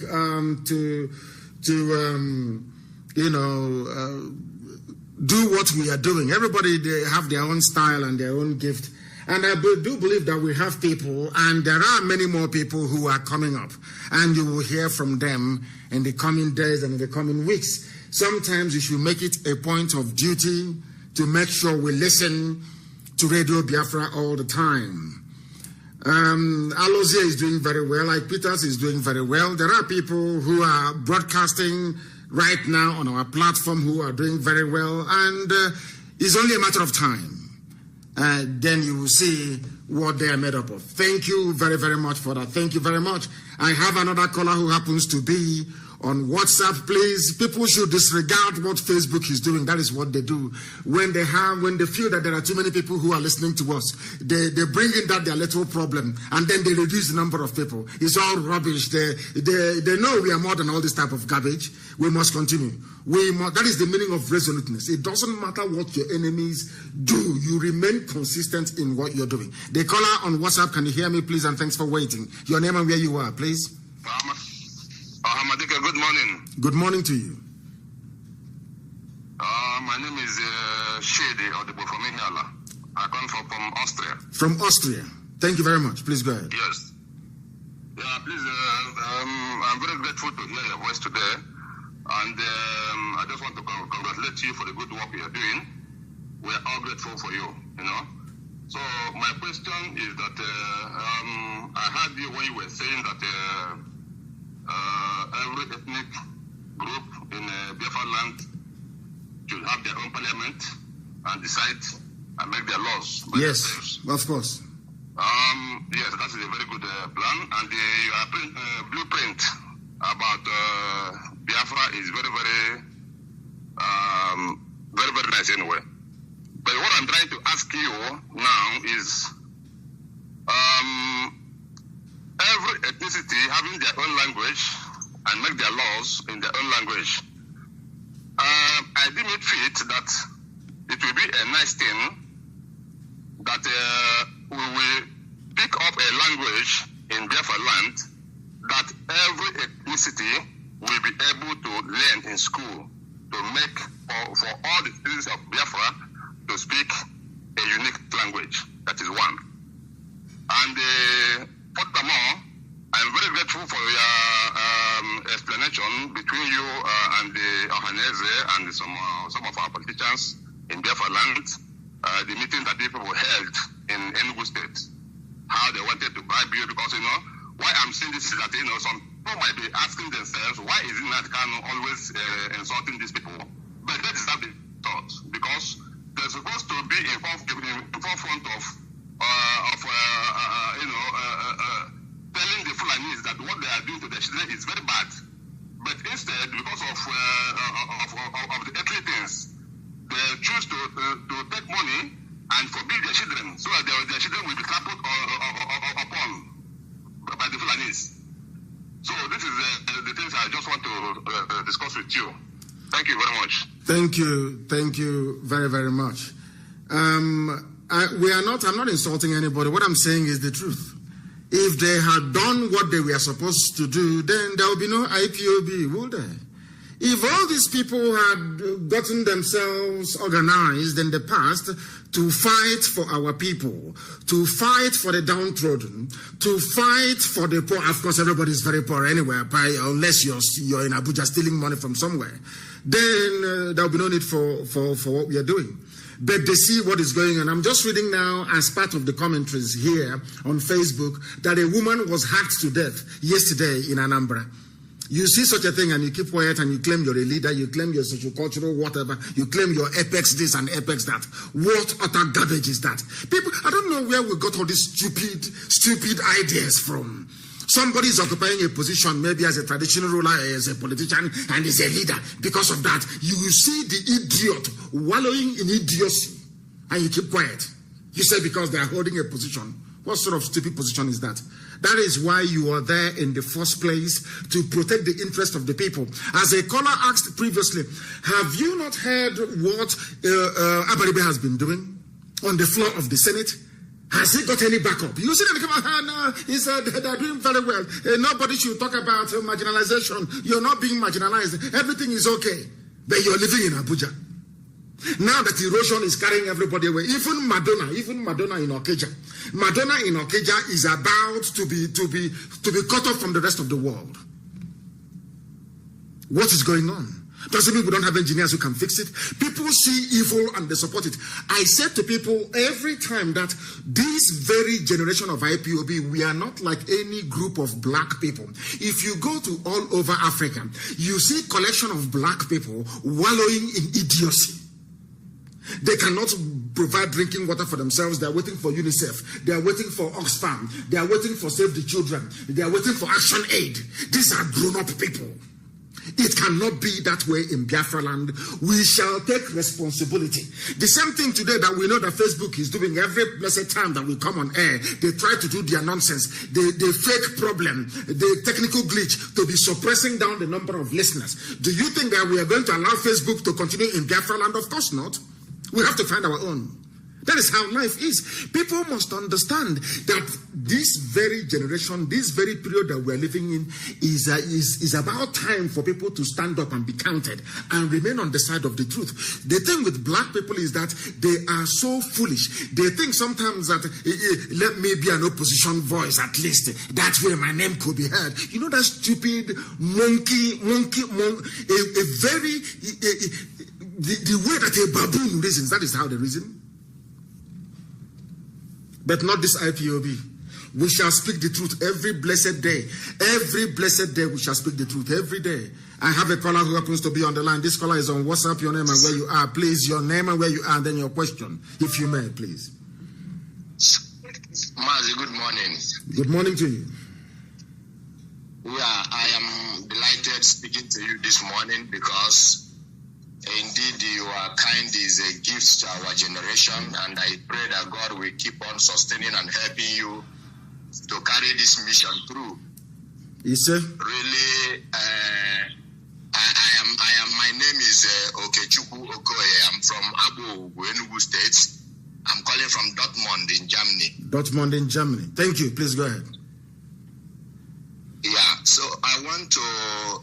As I've said before, I compliment you in every effort you are doing, and I pray that God will keep on strengthening you. There are things I want to talk about. One of them is about the affirmation you made some times ago about the ginger weed and what we are going to do, even when Biafra might have come. Yes. So I know what happened when there was this Gideon Okaku. Yes. Where because of his affirmation, people were of the opinion that coup would have succeeded. But because of his fastness to make some affirmations, it became something that he couldn't carry through. Yes. So I'm trying to kind of saying we should be a little bit tactical and wise in saying certain things, and not that we don't know that those who have done such evil to us that cannot go free if need be. But I think we should focus on what is ahead.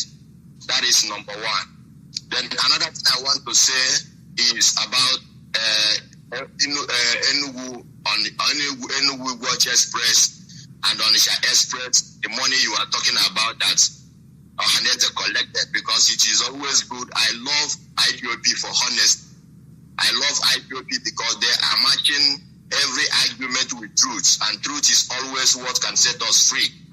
So this, I remember when Jonathan was in power, Jonathan says that all the state governors should build their federal roads and collect money from them. It is really unfortunate that in our own section that none of our governors took that advantage. Recently, the current Jibril or whatever his name is in Asorok has also requested for money to refund for states that have carried out federal roads in their locality. So now, I am now saying, how do we believe that Ohaneze or whosoever collected this money for the road that we didn't see them build? Because government in that particular flat setup, have made it clear that when you finish the building with your money, you come and collect it back.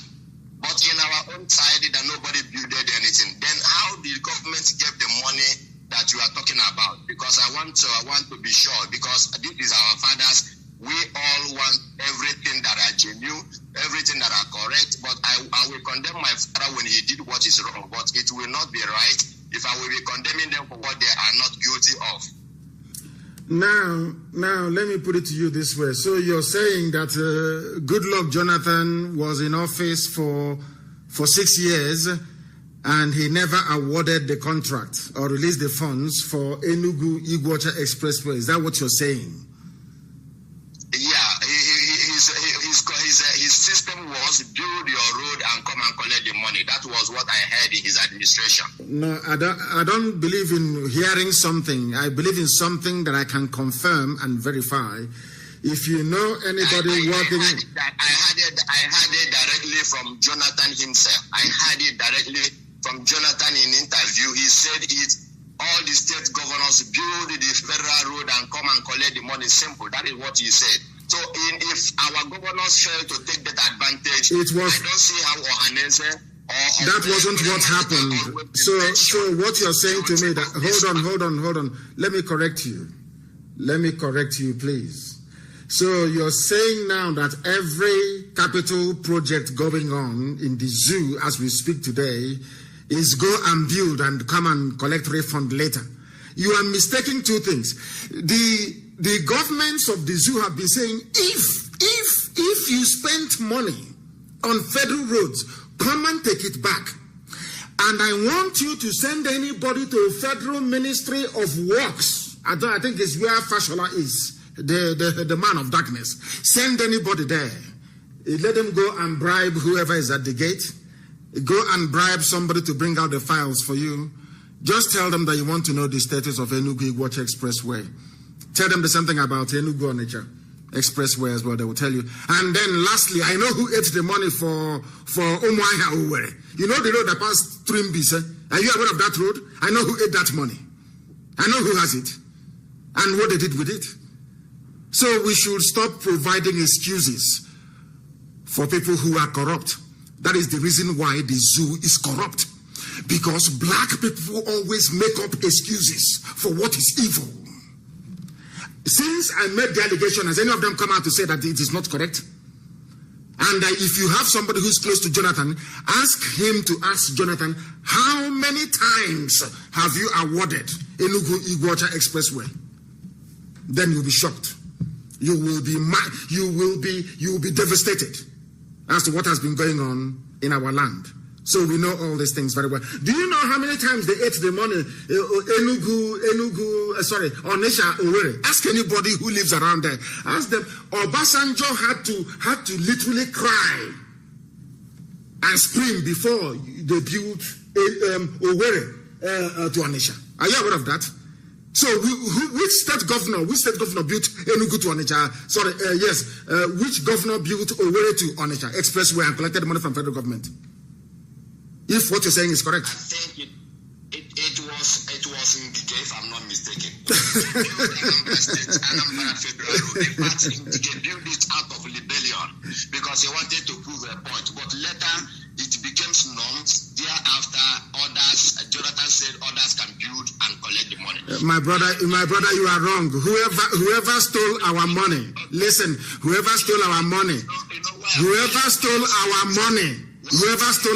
is going to bring it out.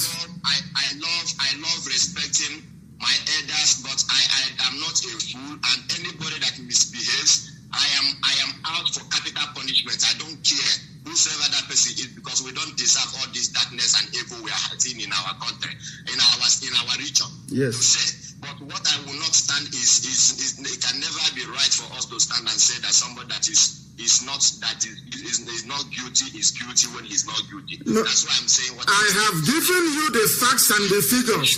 And listen, Ngige did not build any Owerri. So Ngige built Onitsha to Owerri. Built it all the way to Assumpta Cathedral.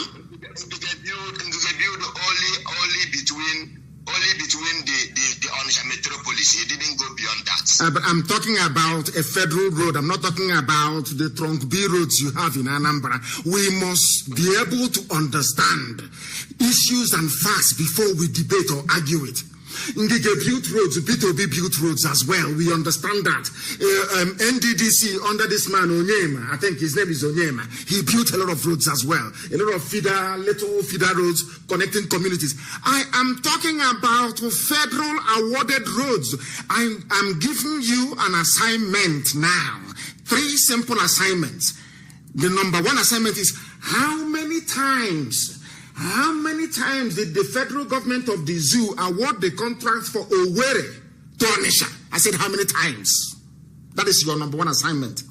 Number 2 assignment, send somebody to the Federal Ministry of Works. Let them give you the file. I don't believe in hearsay, what somebody said, interview. I believe in facts and figures.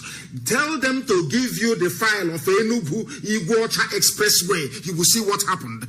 Then also ask, whilst you're at it, ask them a simple question. When was the last time the contract for Enugu-Onitsha Road was awarded? And then lastly, also find out how many times Owerri to Umuahia Road passing through Mbisa has been awarded. Then you'll be shocked. We don't come out here to say what we do not know. What we give you are facts and figures. That is why this is the finest university on the face of this very earth. Because we speak the truth always, even if it leads to our death. You must understand that. But I do also accept what you're saying. People must not think that we come here to level accusations or cast aspersions. That is what they will say. That is what they always say. There are certain people in Federal House of Representatives, in the Senate, that ate the money meant for our roads. And when you finish, you understand the reason why. Have you ever asked yourself the reason why Onitsha Head Bridge is a public-private partnership, whereas they are building their way to Niger Republic? Have you ever asked yourself the reason why? Why Jonathan could not finish Second Niger Bridge? Have you ever asked yourself the reason why? If you know it, these people, as you see them, you will hang all of them. If you see them, you shoot them. If you know what we know, if you see them, you will kill them. You won't insult them, you will kill all of them. That is why they don't. Ask yourself, if they are not compromised, are they not using that same road? Why are they not talking? If you go through Enugu-Onitsha Expressway, you will see is unpassable. You, as a lawmaker, I am always there. Thank you very much. Have you asked yourself, but politicians come from these areas, why are they not talking? Because they have shared the money. They have shared the money. All right, so what is your job? Your job is to go and represent the people. And the roads leading from one part of your constituency to the other is not passable, and it's a federal road. It is a federal road, and you cannot talk. Hey, come on. That tells you all you need to know. But I do accept your points that you have made. And thank you very much. I remain very resolute and determined. Thank you very, very much. We have another caller who happens to be on Skype. This caller on Skype, can you hear us? Hello? Yes, please, your name and where you are, please. Hello. My name is Paul Omubiko. And where are you calling from? From Barcelona. Thank you very much. Please go ahead. Yeah. Omadike, words are not enough to say thanks to you. So now, my question is, we know already about the saboteurs, Ohaneze Ndi Igbo, Eastern governors, and every other person. So, my question is, Bianca Ojukwu, what is her contribution to this struggle? When you answer me, then I have another question. She's very strong and very resolute, and you know how our people are. If the wife of our leader were to be too forward and come out every day and leading this very fight from the front, some of the people will also come up and say, oh, is it this family that we have come to suffer? All the time it is them. Oh, they took us to war and they have come again. You don't know how that our people can be very, very devilishly vindictive. She wrote a statement about what happened at Emene, the killing of IPOB family members there. She wrote very eloquently. And I believe that right now she is conducting herself very well and providing counsel and advice the best way that she can. Thank you. Go ahead. Another question is, we have seen these people from Uyo, and we know that religious are the people that cause our problem in that contraption. So, now, Jesus Christ, he prayed, he said, let thy kingdom come, and he was referring to Biafra. Yes. And then, Biafra is the only kingdom in this world without a king. Yes. Then, Nostradamus, he said, a prince will rise from the bottom of the trigger, which no man can stop. And many other things. We know that Igbo doesn't have a king, and it does not mean that Biafra will not have a king. So what I want to ask, is Biafra will ever have king in that kingdom? No. Jesus Christ prayed for. No, God is the king. The same way the Israelites were before they asked for Saul to be made, before they asked for king and God gave them Saul. The same way we were without a king, because Chibueze, that is who we are. We are Republicans by nature, and we are going to run a republic where power will reside with the people. There will be nothing like a king. Every position, people can call it king, Igwe, Eze, Mainabo, Obong, or whatever it is. But that very stool, that very office will be voted for by the people. Because if you don't vote for it, if you allow it to become hereditary, you are no longer running a republic. That is how learned we are. We know the meaning of a republic. We know the meaning of a place where a sovereign is in absolute control, or a monarchical system, or a feudal system. We want to run a republic. The same way our ancestors did before the white man came with his warrant chief nonsense. Go ahead. So, I have contribution to do, because we know the ignorance of our people. Our people really lack knowledge, which is the black man, the COG.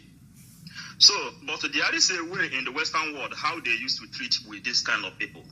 Any day Biafra is restored, we know that a lot of hereditary Nigeria, people are still living with this kind of genetic sin. So, I think my suggestion realized, we have to build what they call this rehabilitation centers in every province, so that people will go there and learn what it means. People from the zoo. If you driving, a lot of different kind of atrocities are there, but people have to go inside the rehabilitation, where they have to rehabilitate themselves, and they come out from that place within like contribution. Thank you very much. Your line is cutting. Your line is cutting. I have no idea why. Can you hear me? Yeah, I hear you very well. Thank you very much. What you're saying is correct. We are going to have, as I've said before, we are going to have centers where common sense will be taught, where people will be taught how to reason. Because the way that black people reason is the reason why we are in a mess. I have asked people this question. Before you come out to say anything about what we do and how we do it, ask yourself this question. How many universities, let me ask you, how many universities are there in the zoo? In the Zoological Republic of Nigeria? How many universities? Just a guess. I'm not asking you to be accurate. Give me an idea. Have any... Sorry? No qualified university is found in Nigeria. There is no qualified university in Nigeria. But people come out with certificates every blessed day. And the same people, their peers, or should I say their counterparts elsewhere in the world, they build rockets, they build, they invent things, they make things happen. The same graduates that you have the same number of graduates. In fact, let me make it the whole of Africa. And what is happening? Nothing. People graduate and they have no jobs to go to. People are unemployed. People are scavenging. You finish school, you go and buy keke napep. And you're telling me that you're normal. as a graduate. So you're telling me that your parents suffered and scraped and sent you to school to come out and be driving Keke Napep, and you are not ashamed of yourself. And some of these people, they come out and they are supporting those who have made their life a misery. That is what I don't understand about black people. That is something that it defeats me. I cannot understand it. Elsewhere in the world, there will be a non-stop revolution until things are done properly. But you will see somebody who is a graduate after going to school, of course, after doing cultism in school, coming out and is now driving Keke Napep. And he will go and buy a second-hand Chinese phone and will be using it to defend those making his life a misery. That is something I can never understand about black people. I have tried to excuse all our inexcusable behavior. That is something I don't quite understand. Why would you defend politicians who have made your life? I can't for the life of me understand it. But it's only black people, and that is why we are black anyway. Something very, very, deviant about us. Very sad indeed. I have a caller who happens to be on the line. This caller, can you hear me? Can you hear me? The caller on WhatsApp, can you hear me? Or is the WhatsApp line jamming again? Unbelievable. I believe it is. I believe it is jamming once again because the calls are too numerous. The calls are too numerous. The time now is approximately 13 minutes to the top of the hour. 13 minutes to the top of the hour. Let us go to Skype to see who is there. The caller on Skype, can you hear me, please? The caller on Skype, can you hear me? Good morning, Mazi Nnamdi. Good morning to you. Please give us your name and where you're calling from. My name is Christopher Lucky. I'm calling from Ukraine. You're calling from Ukraine. You're calling from Ukraine. Thank you very much. Of course, and Facebook is doing their usual rubbish. Please go ahead.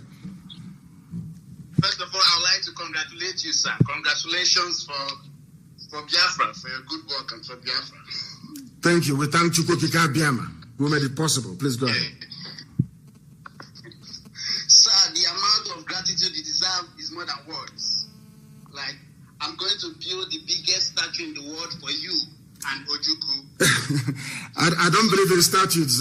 Personally, I don't believe in statues, to be honest. That's a debate we're going to have in Biafra land. I don't believe in statues at all. I don't believe in it. That's in North Korea and taller than the Statue of Unity in India. Once I become the president of Biafra. Thank you. Please go ahead. Sir, you have to appoint the first president yourself because you keep talking about the brain of black people.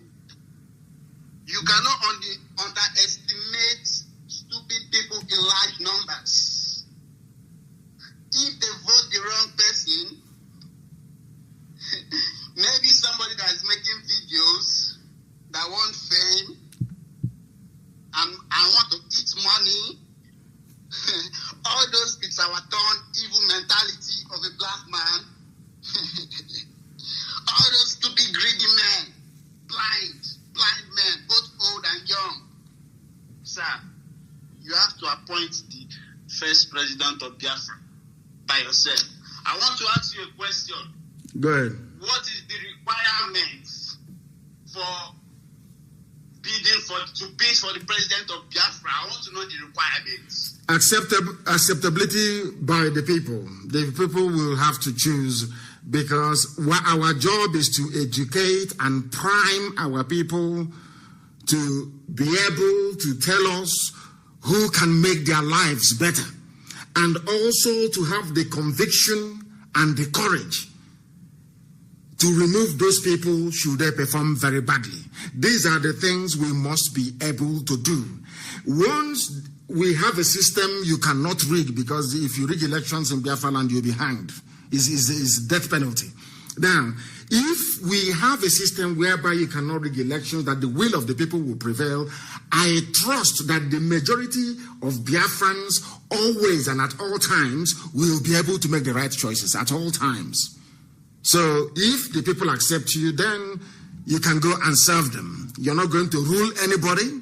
You are going to serve, because if you don't perform very well, they can recall you or remove you from office. So all you need to do, starting from today. Sorry?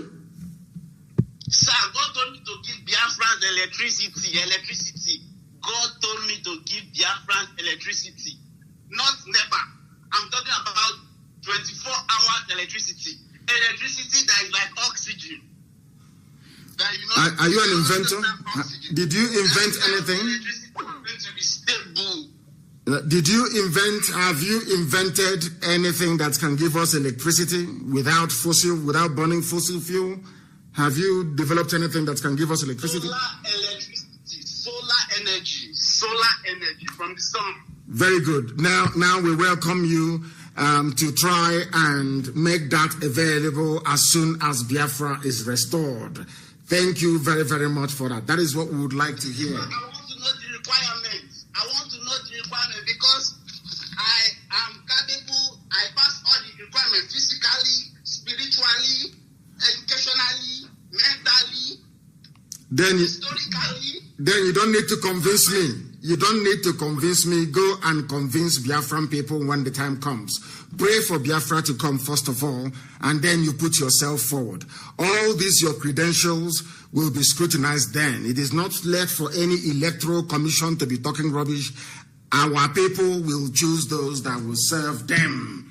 And I believe, I genuinely and honestly believe that you will do very, very well. I believe so. The caller on WhatsApp, can you hear me? I can hear you, sir. Good morning, sir. Good morning to you. Please give us your name and where you're calling from, if you may. My name is Okechukwu Augustine. I'm calling from France. From France. Thank you very much. Imo State. Thank you. Thank you. Please go ahead. Yes, sir. This is my first caller on this platform, sir. I've been following your program, watching what you are doing concerning our struggle, sir. Thank you. Continue to guide you. Anybody that want to plant anything against you will use the hell to carry it, because there is nemesis on the ground. Yes, of course. I know. All the saboteurs and the rest of them. I've been watching all of them on Facebook. Different talks they are talking. There was a program I told Ikenga about in South Africa when Ikenga was in the program. I told Ikenga, forget about all these people. Leave them alone. Anybody that is digging pit for somebody that did not dig pit for him will fall inside that pit, and that is how it is. He said, I don't know why we bother. There are always going to be idiots. You can't come in a society and you have people who are normal. As I have said before, the primary driver of the instinct of a Biafran is jealousy. That is why we're individualistic. Yes. That is the reason why we must be able to ask ourselves questions. Why is it that Abaribe has nobody supporting him? It's only him saying what we all want to hear on a daily basis. He is not a member of IPOB, but he has seen something wrong with how his people are being treated, and he's rising up to speak about it. No other person will ever rise up to say, I support what Abaribe is doing. It's out of jealousy. Look at him every time. It's only him that they eulogize. It's him that they adore all the time. It is in the nature of a black man. I have said this thing before.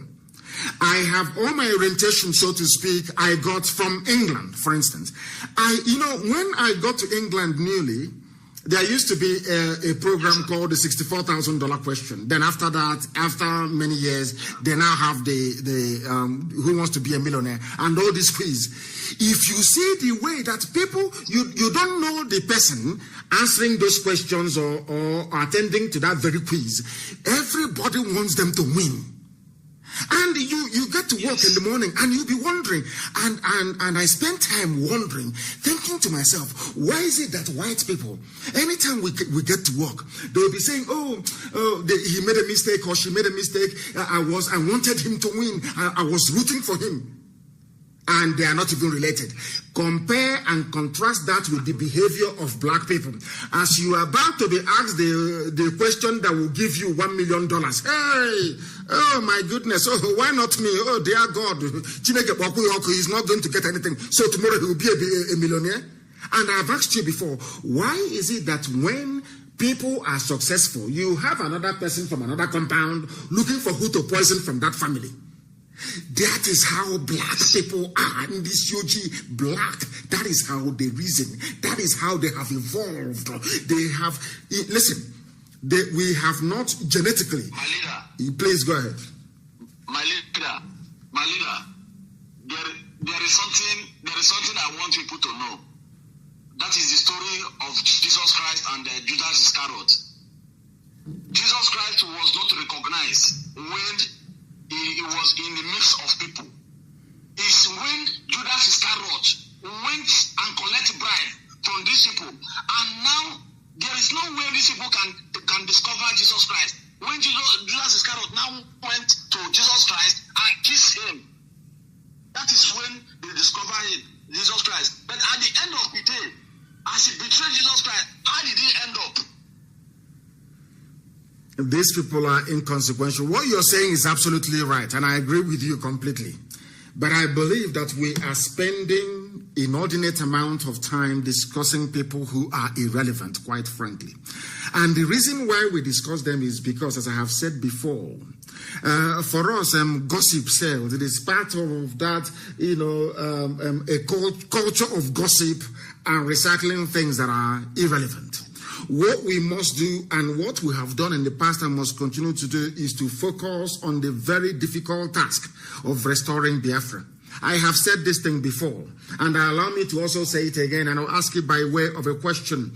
During the war, are you telling me that Fulani soldiers did not impregnate certain women to give birth to children? Of course they did. You must understand that. Why is it that a whole, a sizable chunk of Anioma is saying they're not Igbo? Because their parents are from Fulani Janjaweed. That is the way it is. So people, you cannot expect somebody that a Fulani man fathered to Onime or Moya, then you want him to come and support what you're doing. Of course, he will support his parents' people. Of course, he will support one Nigeria. He will do everything he can to make the zoo viable. And that is what we are saying, that you shouldn't be paying attention to people who are non-entities, people who are inconsequential. I have a caller on the line. Do I have that caller? No, I don't anymore. I don't have that caller. We have come perilously close, I would say, or should I say in a nice way, we have come to the end of the program, but I will take one or two more calls, and then we see where that takes us. To the caller on the line, the caller on Skype. Can you hear me, please? Your name and where you are. Good morning, sir. Good morning to you. Your name and where you're calling from? Yes, my name is Chinedobi. I'm calling from DRC, Congo. From Democratic Republic of Congo. Please go ahead. Yes, sir. Okay, sir. Please, I have 2 or 3 questions to ask you, but I want to follow you answer a little bit question for the guy that called and said their mother in the village are listening. They want to know why IPOB is the people to actualize Biafra. I have just 1 minute to put a little explanation on that. First of all, they're supposed to know who started Biafra for the first time. It's our leader from Anambra. He carried the cross, and the cross, the letter become so weight, he dropped. The second person came up from Imo State and carried the cross. At the time, he dropped. Now, the third person has come. Our people said, so you have come up to carry the cross, and you have chosen yourself to carry and to bear the insult from many people. That shows that IPOB is the people to restore Biafra for us. Are you with me, sir? Loud and clear. I can hear you loud and clear, and the whole world is listening. Okay, sir. Now, he has to tell their mother in the village, the person that liberated the children of Israel from Egypt is a first son, like you. I'm a first son also, I know. And God have a covenant with every first son. You have come with that covenant that God has, even no matter how upon how deep the sins of Cain is, but God did not kill Cain because he had a covenant with the first son. So as you have come up and carried this cross, it is only the simple way to address our mothers in the village that there's no any other person that can give us Biafra apart from you at the forefront with IPOB. That is my contribution on that side. Then, to my questions, I want to ask you, a governor in my state, Anambra, he said that the life of a Biafran worth of $1,150, and let me say $1,200. If a Fulani man killed a Biafran man in Anambra, that Fulani will pay 500,000. Please, I want you to tell us, how much is our life worth? How much is a life of Biafran worth? That is number one. Number two, as a police officer or as a security officer in Biafra land, can I be able to train my child or my children to up to the secondary school or university level? Because I know in the zoo, a police officer cannot take his child or their children to up to the secondary school level without indulging himself or herself in an illegal or bribe or whatever, and talk less of university. So as a security officer in Biafra land, are we going to be able to train our children up to university level? I will answer you. Then number three, in the zoo, most especially in the southeast, in Biafra land, we don't have a standard hospital that has a helicopter. They have their number that if you call on emergency, they will come with their helicopter to rescue life, because this is one of the reasons people are dying carelessly. Before you can be able to travel from where with bad road and pothole and whatever, the person will give up. But we do watch the white men, once there is an emergency, helicopter will be there, even their boss or their whatever will be there, they will rescue people on time. Are we going to have a standard hospital like that in Biafra land? Thank you very much. Finally, finally, sir, our political leaders today, all these called Ndoshi, all these the so-called elite or whatever they call themselves now, when Biafra is restored, there is something French called remise et reprise. That is when they are exchanging some documents or whatever, like when you have a new president. Are we going to have a kind of the risk of our leaders, the Biafran leaders, that has collected contracts of loads or contracts for a mega project in Eastern Region, so that we can be able to know their names very well and deal with them mercilessly? Thank you very much, sir. Thank you. From Katanga, DRC. Thank you. Thank you very much. I hope to remember all the questions you asked. Initially you said, what is the price of life? Where we come from, you can't exchange anything that is material for life. In other words, which means that life is supreme. In Dubisi, life is more than anything in the world. So, and we are going to go on valuing life the same way we were doing it before the white man came with his colonization.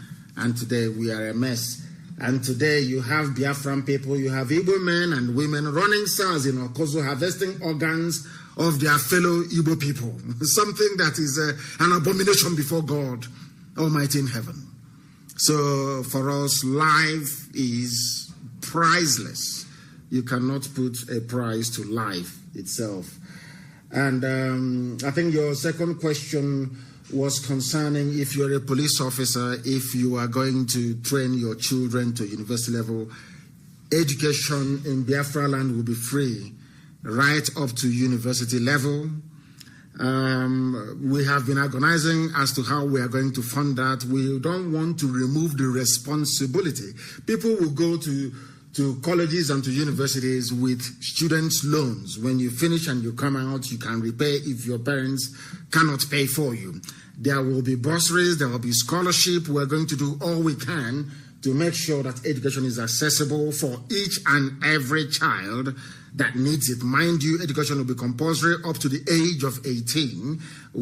Then they can now branch off into whatever discipline or endeavor that takes their fancy, but education will be compulsory and free and qualitative at the same time.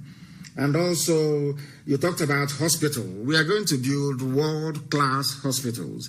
And it will be a rule in Biafra land, even if you're a politician, you will go to the nearest hospital to you. You will not go outside your constituency or where you are to obtain treatment. You will go to the nearest hospital to you to go and receive treatment. Then that will make you have the incentive to invest in your local hospital. That is absolutely vital. And I think the last one you mentioned are all these people that looted funds and stole money. Of course, they know they're in very serious trouble. They understand that. We are going to have a scrupulously clean society. Very, very clean and very neat. And nobody is going to mess it up. That I can assure you. All these, because there'll be DNA test. All these people that were fathered by Janjaweed, they have to go and look for their parents. Very, very important. But we welcome those from abroad. We welcome the Rainbow Coalition that will come back after Biafra has been restored. And on that note, I want to thank each and every one of you for having listened to us, not minding the shenanigans of the idiots who think that they can suppress our numbers by giving the lame excuse that there is an interruption somewhere. We are unstoppable. It doesn't matter what the enemies do. It doesn't matter. Not now, not tomorrow, not ever. We are unstoppable and Biafra is coming. That is why to us, Biafra is our religion. And here on radio, Biafra, the finest university on the face of this very earth, is where we worship. Because Elohim Chukwukikabiam is our God in heaven. We don't fear any bagger on this very earth. We are here to speak the truth, and that truth shall set us free. I thank you all very much for listening this morning, and until Sunday evening, 7 p.m. on Sunday, from me, from here, good morning.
Another Savior. Holy, holy, holy, holy, Adimebujuku. Another Savior. Another Savior. Holy, holy, holy, holy, Adimebujuku. Another Savior. Well, this is MAOBI N. This is dedicated to the gallant heroes of the Nigerian Biafra War and Ipob families all over the world. I remember the Nigerian Biafran War, in the thickness of the Biafra genocide. Hey, one man revived the vanishing hope to life. Let the great Biafran army to fight, and they were singing out, holy, holy, holy, holy, all the men will do is another Savior. They were singing out, holy, holy, holy, holy.